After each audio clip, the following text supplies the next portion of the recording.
Alam nyo ba kung paano tumatawa online ang mga taga-Thailand?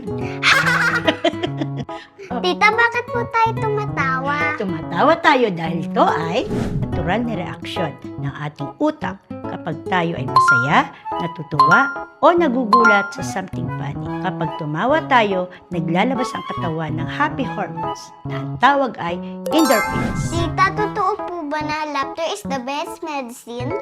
Oo, dahil ang pagtawa ay nakakatanggal din ng stress. It improves our mood at can help boost our immunity. At alam mo ba, ang pagtawa ay nakakahawa. Talaga po?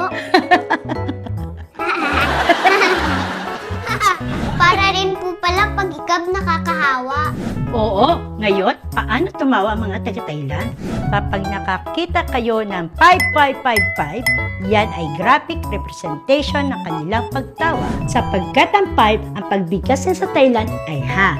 Ngayon, ang 555 ay ha ha ha. Ngayon, alam nyo na, o di ba? Learning is fun!